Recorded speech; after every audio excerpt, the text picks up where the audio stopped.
1619 and 16503. Those are two numbers we'll take a look at in this conversation. Hello and welcome to the Jefferson Educational Society's digital programming. I'm Ben Spagan and I'm the Vice President at the Jefferson and I'm a contributing editor at the Erie Reader. Now joining me in conversation is Dr. Parris Baker, an assistant professor and director of social work, mortuary science, and gerontology programs in the Department of Criminal Justice and Social Work at Gannon University. Dr. Baker is also a faculty member of the Erie Psychological Consortium, pre-doctoral psychology internship program, and the Erie Bible College. An ordained elder, Dr. Baker is pastor of Believers International Worship Center Incorporated and is the founder and director of Men of Valor Ministries and the Abba Fathers program.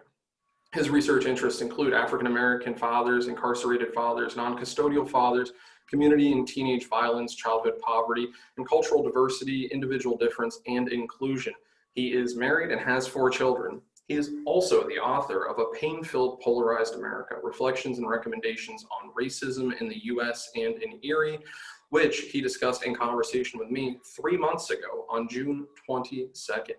He is also the co-author of the Jefferson Educational Society essay, Martin Luther King Jr., A Man for All Times. That report, that essay, and that digital program remain available on the Jefferson's website at www.jeserie.org. This conversation, in many ways, follows up on what Dr. Baker and I have discussed before. I do want to note that Dr. Baker first covered this material at Gannon University as part of the college's Racial Justice Be the Change series, which remains available on YouTube. And I'm grateful for his willingness to join me here in conversation to discuss this again. Here we'll look at the two aforementioned numbers, 1619 and 16503, along with what lies between, the constitutional path to Black Lives Matter, and how our country is having a conversation about race today, and what is happening, what needs to happen today to change policy and to build a more equitable society.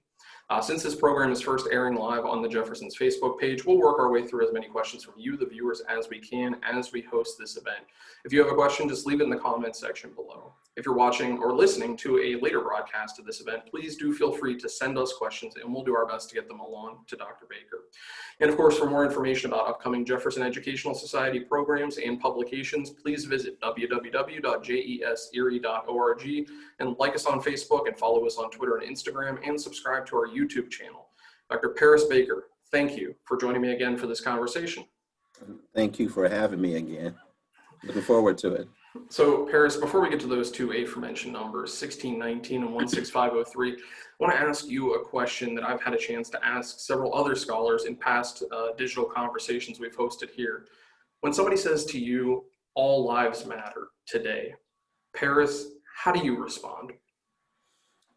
I have a couple of responses that depends on who is asking the question or who's offering the response. So my initial response is, why so quickly is that person, whoever I'm talking to, why are they so quickly to dismiss Black Lives Matter and want to distill it to all lives matter?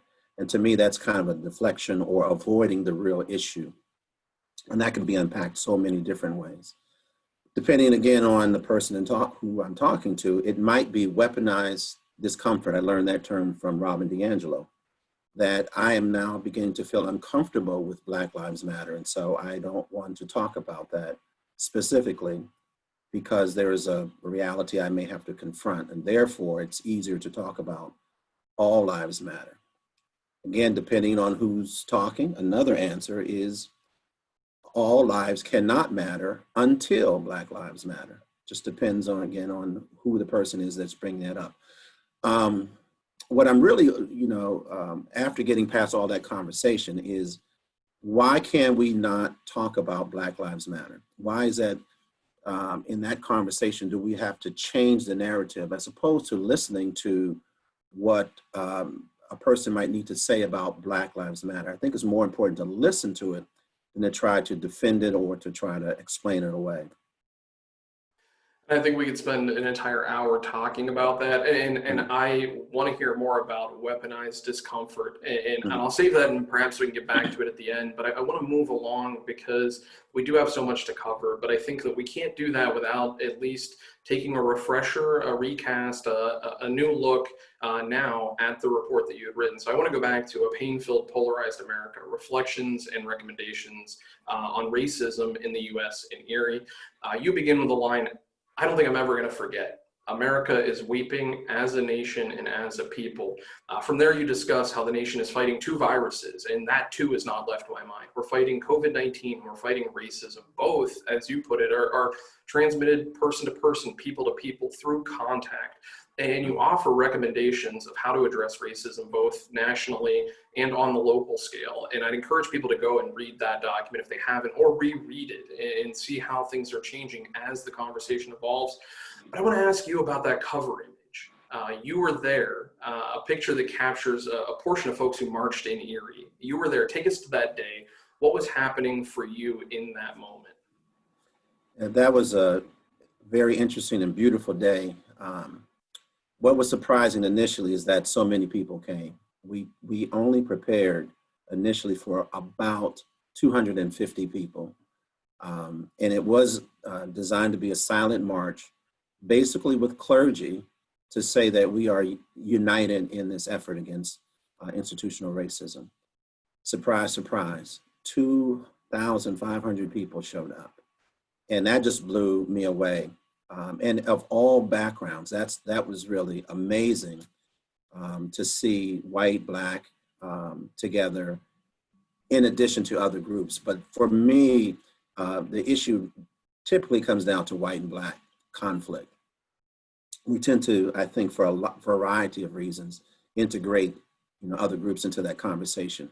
I think those are other battles that need to be fought. I think those, I don't think they need to be diluted either, like issues with Native Americans or Hispanic. We don't need to dilute those. They have an enormous amount of challenges. There were two moments, though, Ben, I got to tell you, that got my attention. One was when it was time to pray. And as a ordained minister, I'm almost ashamed to say that I was prepared for the token prayer, where you just kind of go through the motions. There's a salutation. You kind of know what to expect.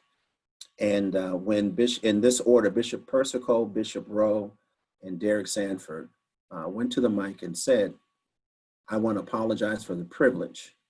And it wasn't privilege to be there. It was the white privilege that got us here. That got my attention. I turned my head and looked at the speaker, and am I hearing what I'm hearing? Those were powerful statements. And depending on where you were coming from, you might take that the wrong way, which is that we talked about that AAA. It's an acknowledgement of that history. And so for so long, America has not embraced, acknowledged, in many cases have not even printed that history. So many people are devoid of that knowledge. So when I heard that, I said something special was happening here. And then for the religious term of repentance. And the term repentance for me means that not only am I sorry for what happened, but that I'm making a vow in my repentance. This is kind of from a Hebraic standpoint. I'm making a vow that whatever happened or whatever I did to contribute to that pain, I am vowing or making a covenant with you to not repeat that. Now, most people don't think that way, but that's what was bumping through my head. It's like, this is a really powerful moment. And then I could not help but think about it. And I wish we had thought about it, but we didn't plan it. I said while I was standing there, the names of so many people who preceded us: Ernest Denny, Paul Martin, Irma Lindsay, these incredible people, Fred Thompson, like all these people who mentored me to see this day in Erie, Pennsylvania. I said, I wish we had said their names. I was kind of sad that they weren't here to see. We've kind of grown into this moment, and it's because of the foundation you've led that's got us here. So I was, really happy and sad at the same time about that. And so I want to get to your AAA membership in a second, because that's one of the things you mentioned at Gannon that really got my attention when you gave the presentation, 1619 to Virginia to 16503 Erie, the constitutional path to Black Lives Matter. I want to get to that in a second, but for those who maybe haven't had a chance yet to read your report, or those who might need a refresher, for you when you were writing that, and I keyed in on the opening line, which I think just absolutely grabs you by the collar and doesn't let go. What do you think were the most important takeaways from that report in light of the conversation we're having right now? And not just us here in this Zoom call, but the greater country, the world, the conversations we're having. What should be taken away from that? I think it's important to listen to people's pain. I've been talking about that line for a long time since I've written it, because it really has captured people's imagination and trying to understand it. And I always start with the honest transparency that when I started writing that, I was weeping. I was hurting. I was trying to find a way to put into words what I was feeling. I was struggling with that. And I felt my face and I noticed, like, oh my God, I am viscerally responding to this, to what's going on in the world. So it just came out of me organically. But what made me sad, what forced that issue, and again, if you read the next couple paragraphs, we're weeping for different reasons. And if we're not listening to the pain of the other, we will miss it completely. And I was sad about that, because as I watch, different news broadcasts every day, it was very clear, and then talking to folks who have different opinions, that we are not, and here's a phrase that I came up with: no one can be the expert of my pain. You have to listen to what I'm saying about my pain, and you can't dismiss it. And more importantly, if you try to dismiss it, if you are standing on privilege, you're actually using the privilege to dismiss me, thereby trying to invalidate what I'm feeling. And what a position of superiority or power. And so for a variety of different reasons, and I still hold on to that line is true. We're weeping for different reasons, and we just got to let people talk through their trauma. And I mean that truly. That's a chosen word, that many of us have been traumatized by these events, and to listen with compassion.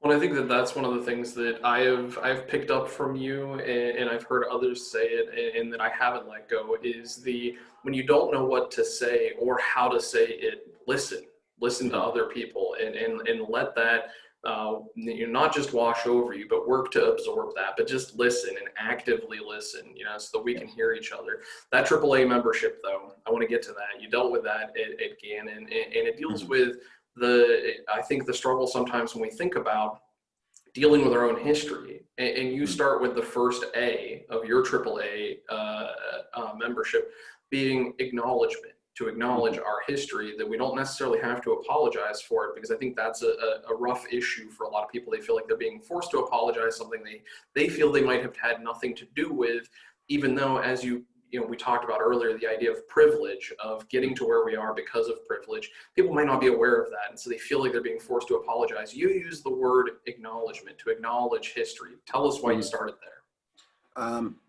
In my clinical training as a social worker, we are taught to help the client admit they have a problem. We can't move forward until we at least identify that there's a real problem, and you, the client, must acknowledge that problem. We do have a problem. It's called racism. And we won't move any further down the road until we get all Americans, but white America specifically. And I say that just because there's an absence. I'm not putting any additional responsibility on white America, other than this is our history. Acknowledge the totality of it. Here's a really bad piece of history. And sad to say, there are many Americans, white and Black, that can't acknowledge what they don't know. That history is so absent from textbooks and from discussion, from exploitative movies. So we only see one part of that history, and we miss the other more salient parts. So acknowledgement is important. We have to say that history is there, and that's the foundation by which we need to start planning change, institutional change. So we got to admit it first.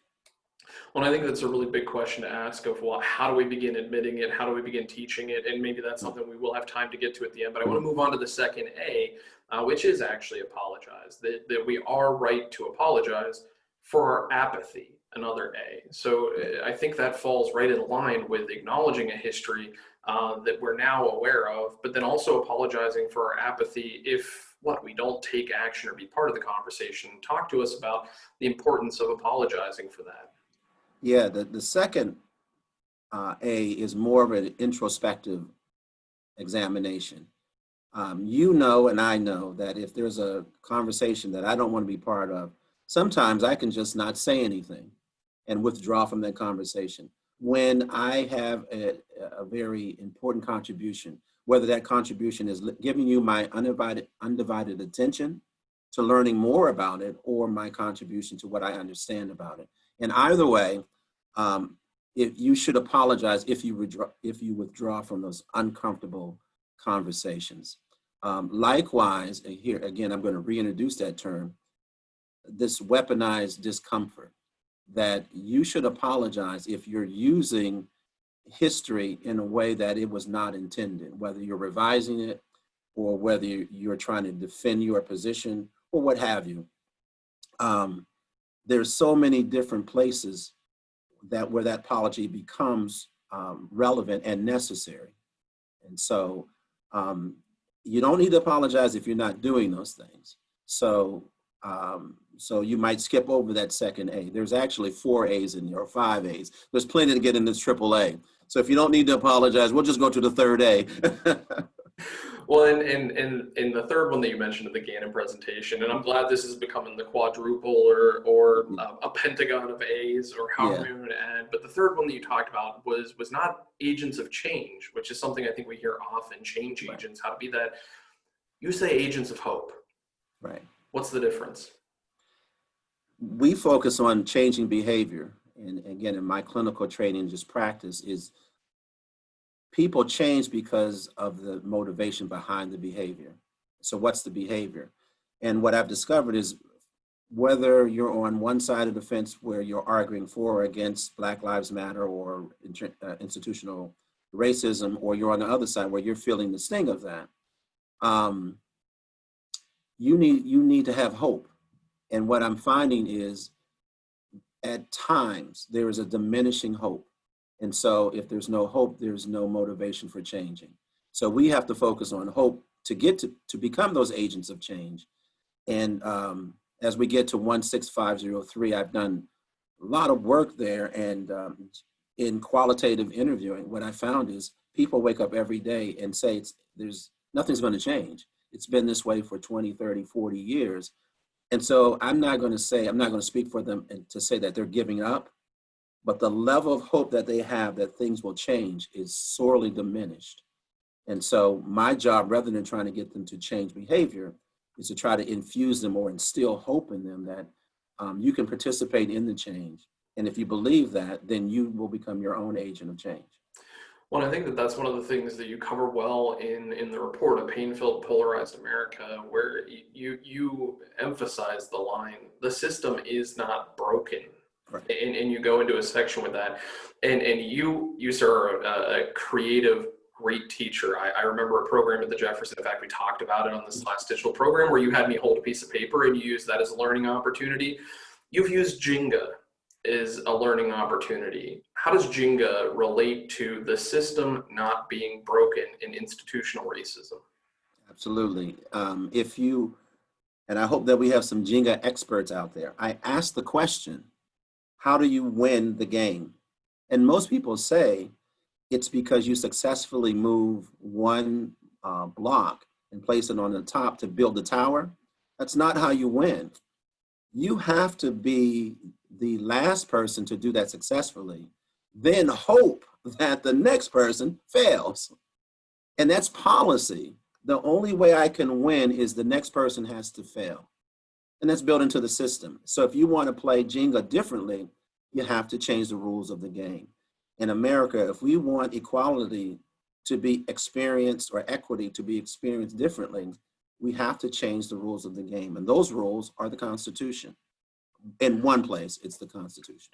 Well, and I think that moves us along nicely. I want to get to those numbers. So 1619, and I think for many people, some folks might not have thought of that date before the New York Times Project. But why did it take until 2019, 400 years for us, the larger collective us, to begin thinking about, learning about, and reflecting about that history 400 years ago? I think of it particularly as maybe pre-Declaration of Independence history, because that's sort of a starting moment for America, is the signing of the Declaration of Independence, and then we're onward with the country. That's not the case. Why did it take so long to 2019 for that year to become something in the zeitgeist where we're actually discussing 1619?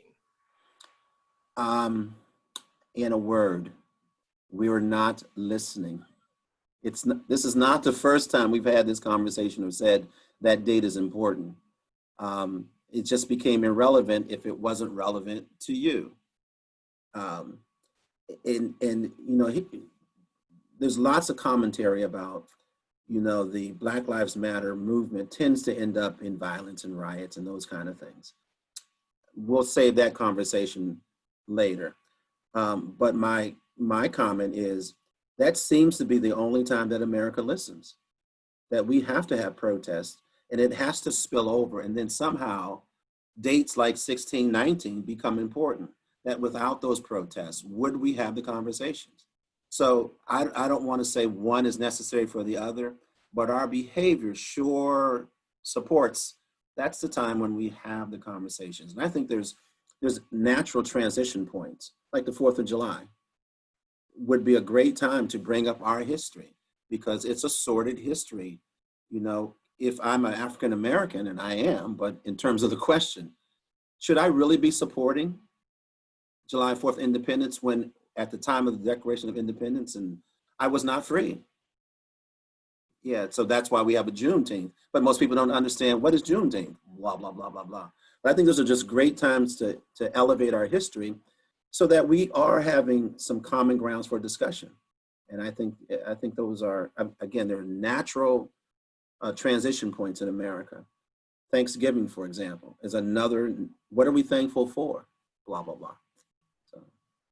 Well, I think that's one of the conversations that continually emerges now, and we'll get to it later, particularly in 1968 with the Kerner Report, as we start going through that constitutional history of, if we're now reintroduced, or for some of us the first time introduced, what makes now different than then? How do we separate, this moment? What does make it feel different? Because I think it's one thing to feel something, it's another to know that it is different. And I want to ask you that later, but I want to get to your other number, 16503. That's a zip code in the city of Erie, Pennsylvania. Nearly half of the population living there lives below the poverty line, 46%. But rewind to that history in that particular zip code, and we find that not much has changed. And that goes back to what you were mentioning of, agents of hope, and waiting for that hope. Tell us how things have not changed in 16503 and why that is a target zip code that you're looking at when it comes to studying this conversation. Specifically,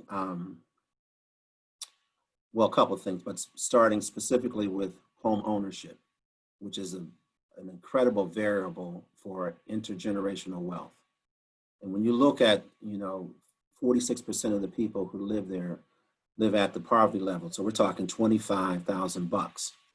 And of that 25,000, 8,000, 9,000 is used for housing, for rental apartments. So now you're talking about $15,000, $16,000 spread out over 12 months to try to live, blah, blah, blah. It just gets horrible. 83% of the folks who live there rent, and they're moving around a lot. So a lot of money is going into the pockets of people who may not be reinvesting in that community. Well, wealth is accumulated by home ownership. So if you don't have it, it's just real difficult to acquire wealth, to make your lives different. That's connected to education. So when you look in that same zip code, 70%, 71% of the people only have a high school education or lower, and how they value education, how they think about education, or how education is paid for and the particular schools that reside in that zip code, and the kind of technology that they have available to them based on the amount of money available to spend money on their students. It just snowballs real quickly into, this is a depressed zip code.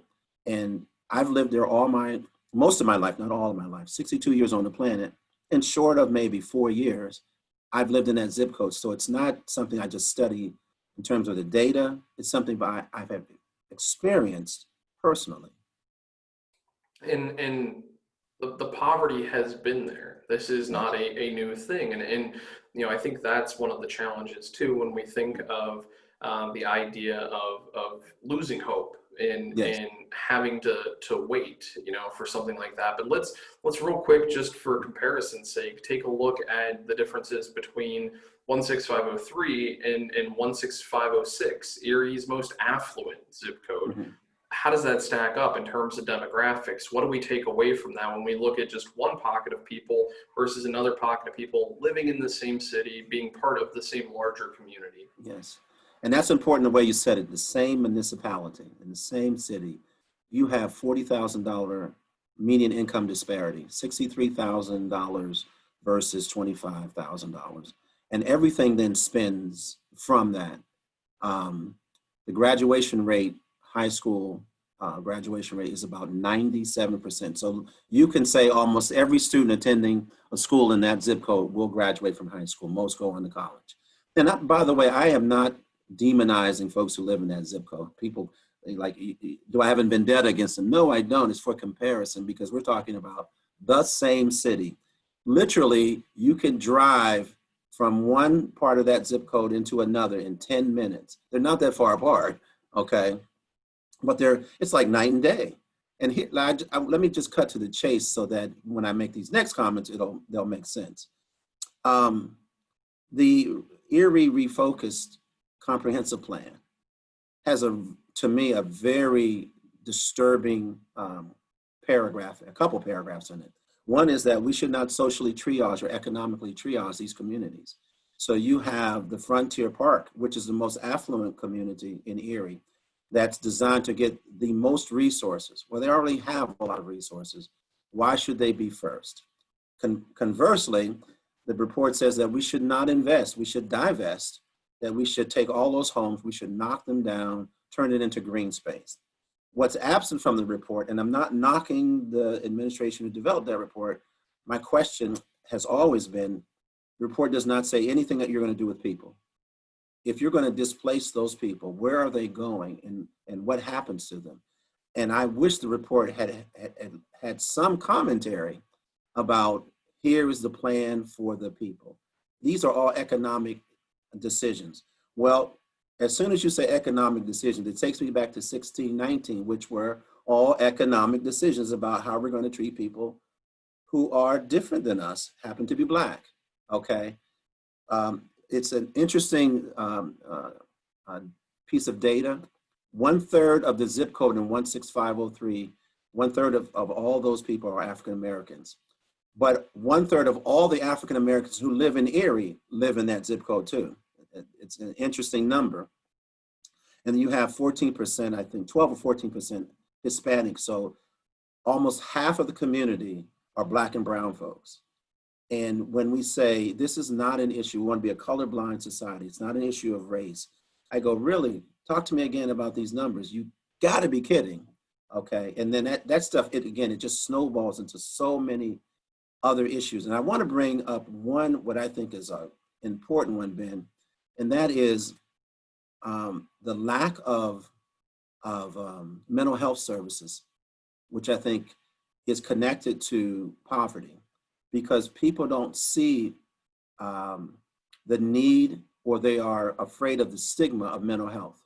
And so mental health services in and of themselves are really difficult to access. But if they're not in the community, it's almost impossible. So what we have are, that it's one of the largest, if not the largest, crime area. And you have shootings, so you have kids being traumatized with no mental health or trauma-informed intervention. And then we wonder when they go to school why they might be acting out. To me, it's like, this is a no-brainer. But it seems that more and more mental health services are moving away from that community to the suburbs or to the peripheral of the city. And I just find that, really sad that that's happening. Well, I think that, and this isn't, an anomaly in Erie when it comes to some planning. You see planning that's target-based approach. Go into a core, and then I almost think of it as a ripple out effect, rather than a trickle down effect of, if you strengthen the core, then other communities will then get their due in time. They just have to be patient and wait. But again, I can't help but see history repeating itself, because Martin Luther King Jr. writes about cautions about the dangers of waiting when he writes the letter from Birmingham jail. And he's talking about that then. What does that say to you? Well, in that letter, he has a really poignant part of the letter where he says, I guess it would be easy for people to say, wait, if you've never felt the sting of lynchings and murder and having your children ripped from you and communities being decimated. It might be real easy to say wait, but for the Negro, waiting means never. And again, I don't know if that's true here in Erie, but that's the sense that I had when I started looking at the data and then looking retrospectively to 1968 when he was assassinated. Things haven't changed. It was over 40% poverty in 1968. 2020, it's 46%. And so I can see why certain people throughout Erie were not shocked in 2017 when the 24/7 Wall Street report came out, and albeit with, and we've both acknowledged this in separate conversations, the troubles of the methodology and how they came to that, the worst city for African Americans. But some people were shocked by that, others clearly not, because they've been experiencing that. And even if you do adjust the methodology, are we all that much better if we get to number 7?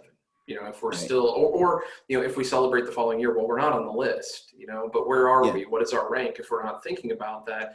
And I think that's the weight that we see, the weight, WEIGHT, of having to wait. And we see, as you've pointed out before in other presentations, that we often think of generational wealth, but we also need to consider generational poverty. And one of the key indicators that you've looked at is homeownership with that, and you touched on that in terms of the homeownership in that region, building equity in a community, what actual equity in a home looks like.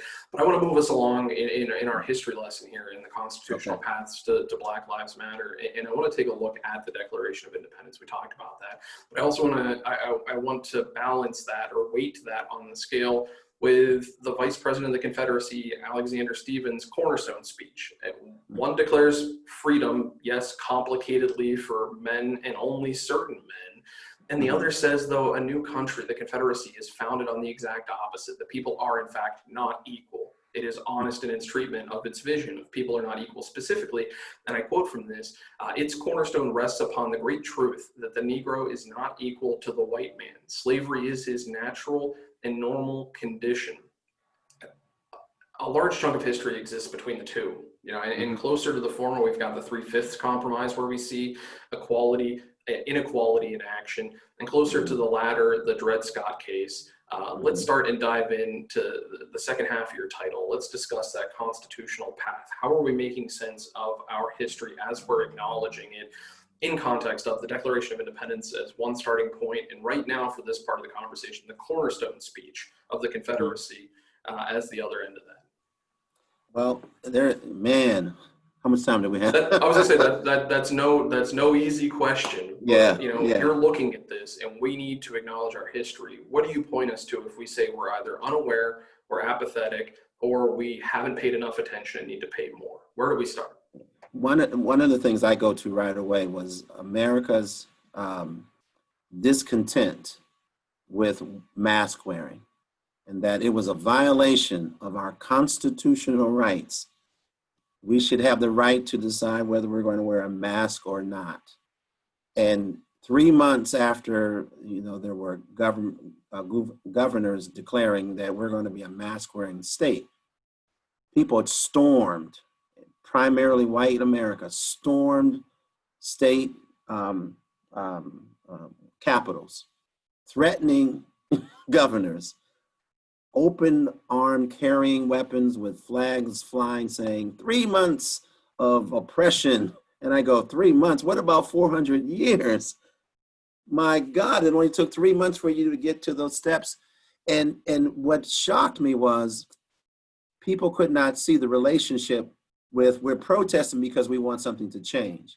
And we're willing to bring out weapons to do that. I said, how do you not see that if African Americans are saying we want the Constitution to change because clearly this is a violation of constitutional rights, why it would get to the same place? I'm not advocating either one. I just said, how is it that you cannot see the progression as being motivated by some of the same things? We want something to change. Backing up now a little bit to the statement by the Vice President of the Confederacy. Unfortunately, because Africans were not allowed to attend schools, or African Americans or Negroes were not allowed to attend schools. Reading was something that either you learned how to do because you had someone who was willing to violate the rules and teach you, or you just didn't learn how to read. So we were taught by oral transmission. So when you read a scripture you have someone reading the scripture to you from Romans chapter 13, where it says, if you rebel, you are rebelling against God, because authority was given by God. And clearly I'm white and I have authority over you, and you're black and you're subordinate to me. That if you rebel, you will be fighting against God and hell will be your home. Now, I'm obviously paraphrasing the scripture. That's Romans chapter 13, 1-4. But there's a lot of scriptures where it says, any type of rebellion will cause you damnation. Yes, you have definitely institutionalized folks won't do it, and that God has chosen us to be in this predicament of slavery. But once we learned how to read, the narrative changes. So then you had to come up with a few other ways to kind of socialize folks. Here's the one that gets me, Ben, that I struggle with. Because Christianity, as you know, I'm an ordained minister. I believe in the foundation of what the scriptures say. The thing I struggle with is, how is it that we went through 300 years, 400 years, practicing Christianity in the New Testament, which says clearly, first commandment, love God with all your heart. And the second is likened unto it. Love your neighbor as yourself. And who is your neighbor? Everyone. And I said, how do you do that and call yourself a Christian, recognizing how you're treating such a large segment of the population in the United States? Well, and I think that's the recognition of it, and it's tough. One of the things I remember that stuck with me is reading Douglas's life and narrative, and recognizing the important role of education, and that as he was learning to read for himself, because a mistress on the plantation was teaching him, in secret, that's really the way to lift up, and it helps further unpack and understand these things in context when you're not just being told something. And so I think that's so important. And I think too, looking at unpacking words and how they allow a continuation as we move along the path. In the 13th Amendment, I think an important part of that is the fact that the clause, except as punishment by crime whereof the party shall have been duly convicted, that leaves the door not just cracked open, but really leaves the door wide open for, as we go through Reconstruction, Jim Crow era, and we see laws and codes continue to subject and keep an entire population down. How can we not get it right then, as we're working to, as we end a civil war and the Union is victorious and we're marching toward a constitutional equality for all people, keeping in mind too that we're still decades away from women having the ability to vote. Right. How are we getting there in terms of working a clause in to leave that except when, and then the unpacking of Jim Crow era laws? How do we see that moving the conversation along, and as we struggle through our history, what do we need to remember there? Well, not to promote any particular piece of work, but I would I would encourage the viewership to watch the video 13th. Man, she does such a great job in presenting the loophole of the 13th Amendment and how that gets us to the 21st century, 2020. Yeah, in Michelle Alexander's The New Jim Crow, another good read to try to understand what's going on. It's an interesting thing when I say that. What you find, Ben, is a lot of what is being promoted that's being accepted. I just mentioned two women. I actually didn't say their name, but two women who are promoting an issue. And then we talk about Robin DiAngelo and white fragility, another woman. There is a conspicuous absence of white men on this issue. We have folks like Michael Eric Dyson and Cornel West and other African Americans, and then you can go to Malcolm X and Martin Luther King.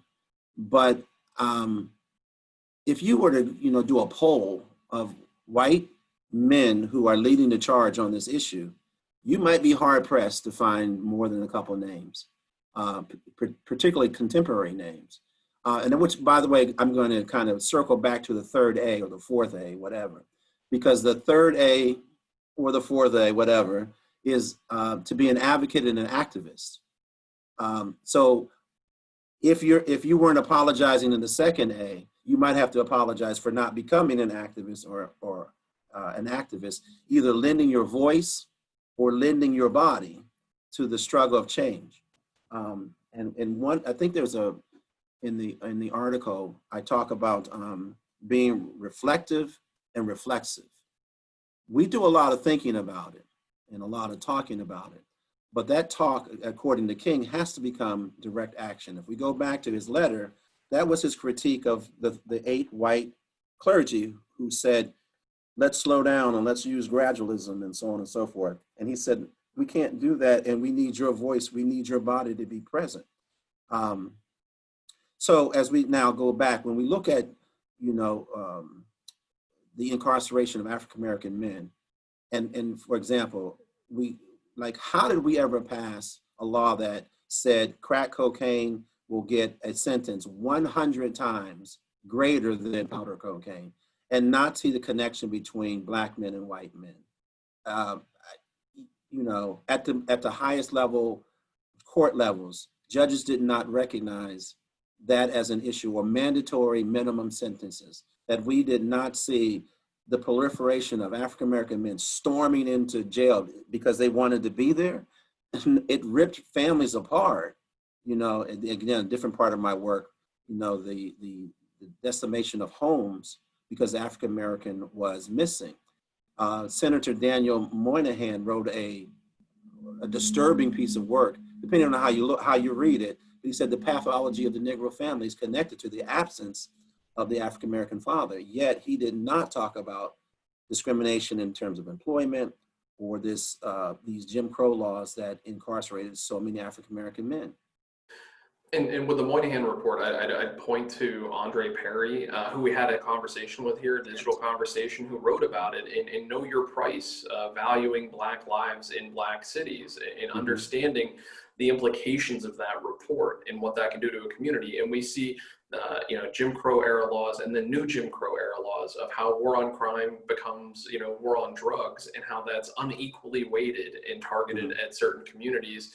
And we see this, though, I think when I think of today's context, I think of social media and all of the images that we see and how we consume memes, so to speak.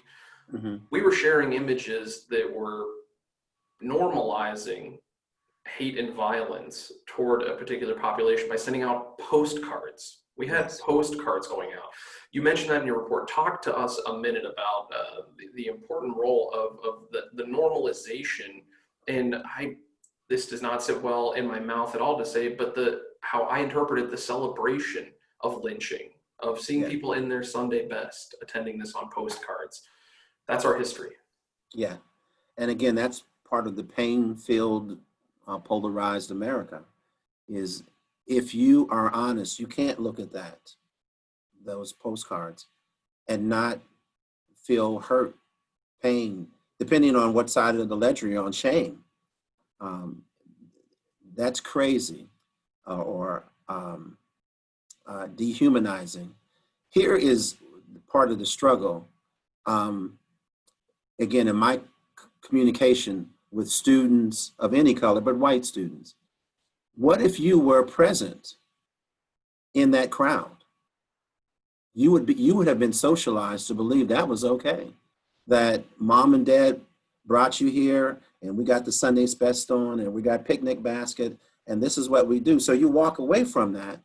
You're also socialized to say, as a 5-year-old or 10-year-old, that I have absolute authority over African-American adults, that I can say or do what I want to them because I just saw a picture of us hanging one and nobody was sad and I can do it. And by the way, if I do it and you respond negative to me, I can tell dad and we can do this all over again next Sunday.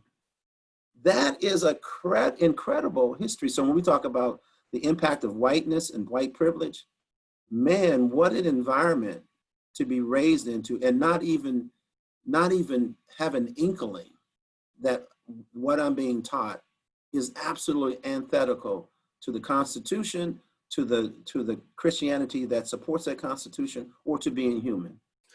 Culture is an incredibly powerful teacher. So we just absorb that as the way it is. We can see people taking that in. A question that I just received from somebody who's watching, Parris, is I think picking up right on that of, is it shame? You just mentioned that. Is it apathy? Or is it that they're now trying to listen, that we don't see those white male voices in this conversation that you mentioned that there is a dearth of, that we don't have? We have women and men of color writing about this issue, but not the white voice involved. Why don't we see them in this? What do you suspect? A couple of things. Our America has been designed so that white men are in the most powerful positions. And we select into or out of conversations like this. If you go to diversity trainings, if folks are not made to be there, it will be a room full of people of color and women. White men typically do not select into these kind of conversations for whatever reason. And I can't speak to the individual decisions that people make. I just try to interpret what do these rooms look like. And so people who are typically in those positions of power generally have to be made to, and Dr. King speaks to this very clearly again in that letter from a Birmingham jail. He says, it is not my experience to have witnessed the oppressor willingly giving up his power. He has to be made to do it. And again, fast forward 50 years, 60 years later, and I still believe that's true, that that's a unique position. It's very personal. And you know, when I'm talking to students, I kind of frame it like this, not to justify it again, just try to elevate our understanding so we can keep talking about it. And that is, if you had LeBron James on your team, would you sit him down in the fourth quarter when the score is tied? No, I'm going to use, he is the weapon, because we win with him and we lose without him. Well, when you have power, it's really hard to give up power. Like, I'm going to trade LeBron to your team and have him play against me. I don't know if that's going to happen, but that's what we're asking folks to do. And I just like to put that in some kind of context, that I'm not beating up on white men. I'm not, but they have to be at the table, I believe, for this to change. And again, they can author and own their own shame and guilt and talk about that. I think that's important. Well, and I think that speaks back to what you had said before. The system is not broken. The system is designed for that. And I think it also, what I'm hearing from you is this is reflecting the American customs and traditional values that the country carried with it for hundreds of years. That's why we're not seeing that necessarily change. I've got to ask you two locations, Tulsa, Oklahoma, and Rosewood, Florida. I've had adult friends, as we're having racial conversations now in our country this year, 2020, I've had adult friends admit to me that they were this year's old today when they learned about the horrific events that occurred there. back to your triple A, quadruple A, expanding A, I'm going to love where this is headed, how many A's we need from you. But when we go back to that, how can we acknowledge our history if we're not being taught it in full? So back to that education question, how do we fix our education? If that's a system that's functioning the way it's designed to function, how do we fix it to teach our history in full? Well, part of it is recognizing first that people make decisions about what goes into or stays out of history books. And so the educated reader, if I don't hear or see stories that of people that look like me, then I need to say something, place a demand on that institution. But more importantly, and this is, again, kind of gets taken out of context a little bit with things like Black economics, in that rather than trying to force ourselves into traditional textbooks, write our own textbooks, tell our own stories, develop our own publishing companies, blah, blah, blah. I say that's good, but I don't know that the people who need to read that will read that if it's not in a traditional book. So I think we need both. I believe in that you need to have the narratives, the voices of people that we're talking about. We need to hear the stories from them, but we have to find a way to integrate that so that those stories aren't missed. And I say that recognizing that, guess what, Ben? Teachers have the authority, academic freedom, to decide what's going to be on the syllabus or not. So even if it's in the book, they may decide not to teach that history. So it's a quandary. Again, I go back to the story I said to you a long time ago. My grandmother hitting me in the head.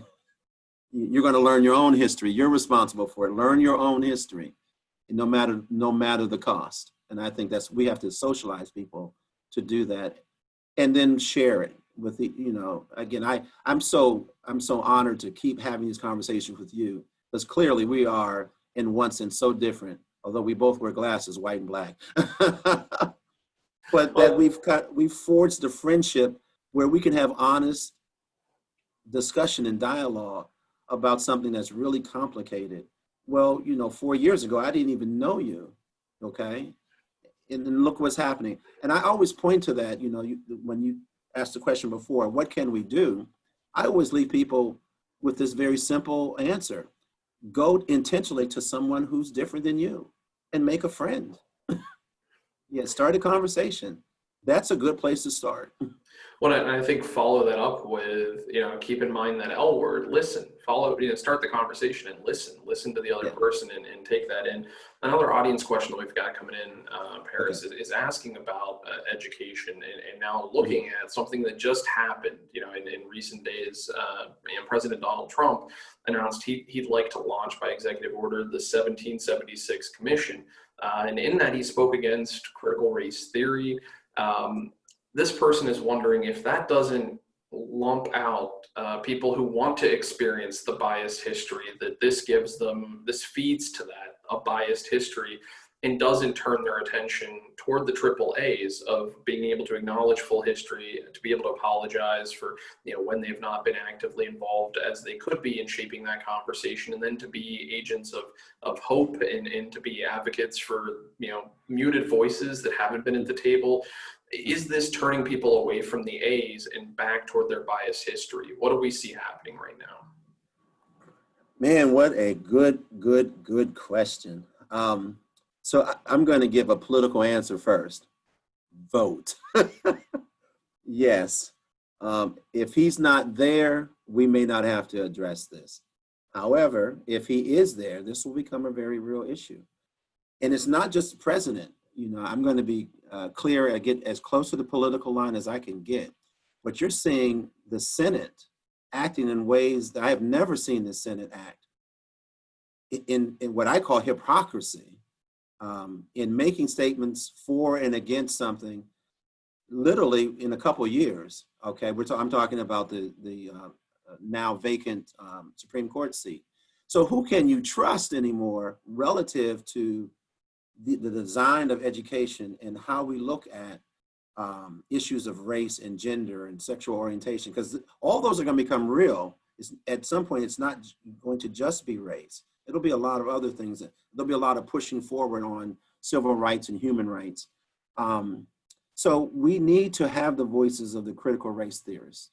They won't be silenced. I'm clear about that. So even if there is legislation to try to silence those voices, the very nature of CRT says that you won't silence us. We'll just find another way to make our voice heard. So I'm not concerned about that. What I am concerned about is the more these institutions and the people who operate those institutions attempt to silence those voices or suppress those voices, the more I feel like we're heading towards something that will resemble the Civil War, that we're beginning to fraction. I'm not going to be a fatalist and say we're heading that way, the country's going to divide, but we have camps now where if you say you're Republican and you say you're Democrat, then I hate you forever and I'm not coming over for dinner. I mean, we're so tribal now in almost all our conversations. And so we need folks like you to build that bridge and say it's okay to be different, And I have to say the reason I'm picking on you is because I want to say this publicly, is part of why I appreciate what you're doing is I have some other friends who are in positions that control media or control education, whether they be pastors or teachers or what have you. And what I've discovered when we have honest private conversation is for that individual to stand and say, I support what Black Lives Matter means, they're losing friends on their side of the fence.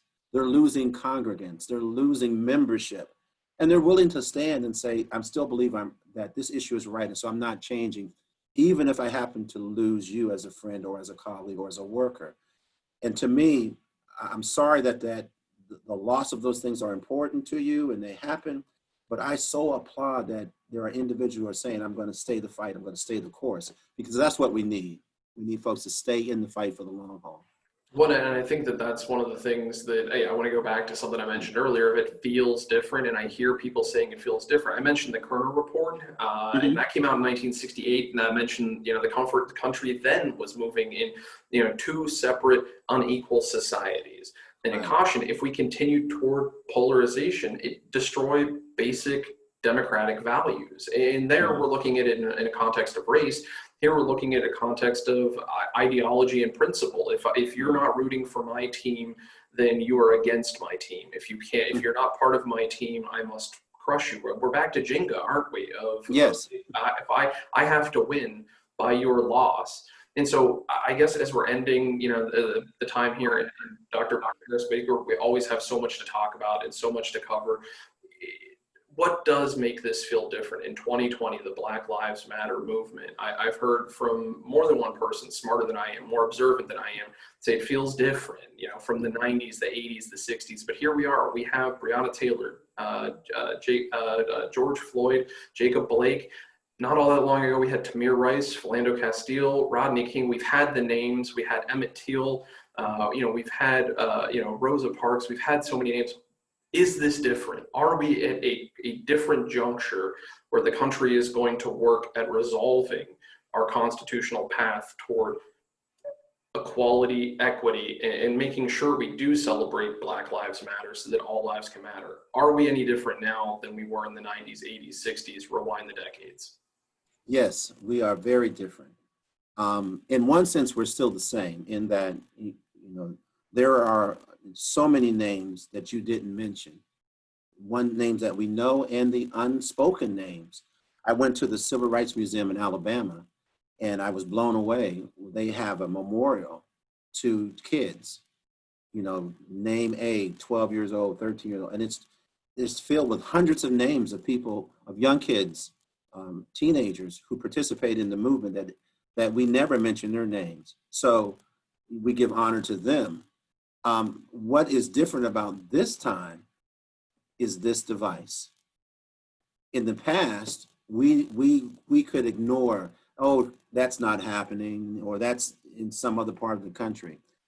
That device now says in real time, this just happened, and I can show the world that this happened.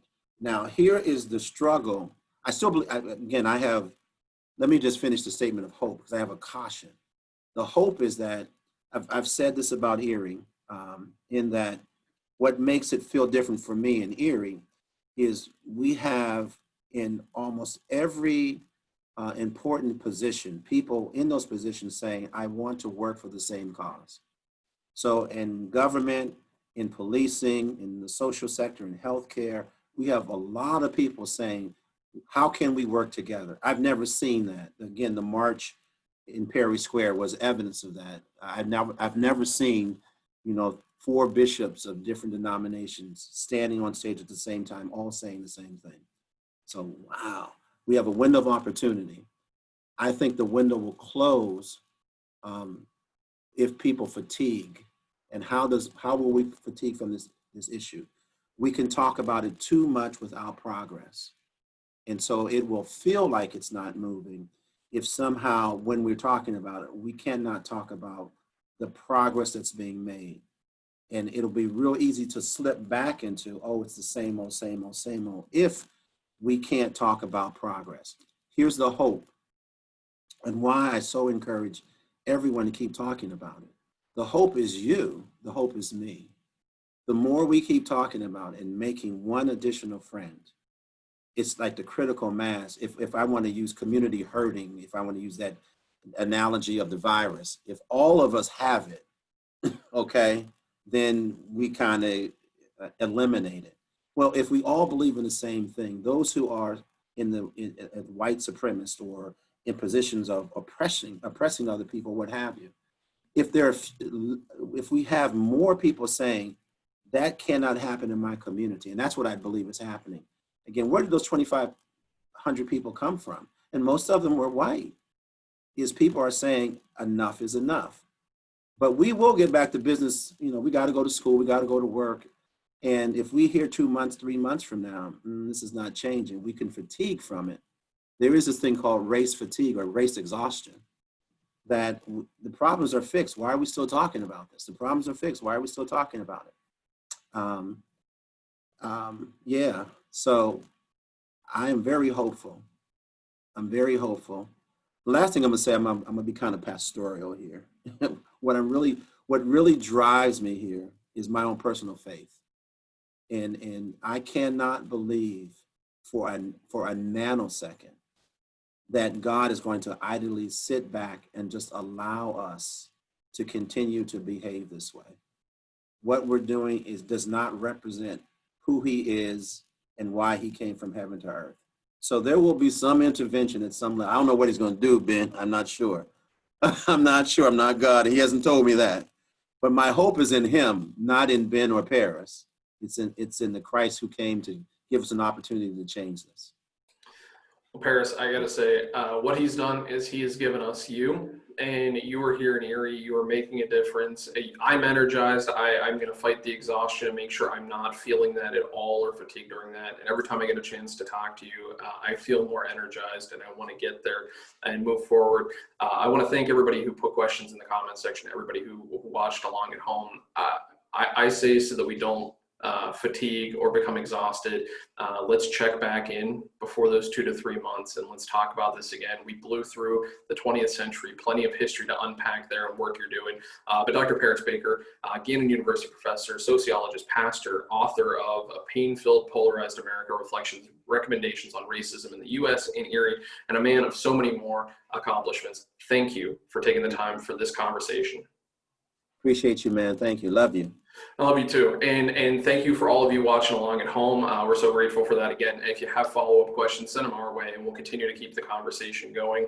Dr. Baker, for folks looking to connect directly to you, we know you're on the campus of Gannon University. Any particular way we can point them to find you and other work you're doing in the community?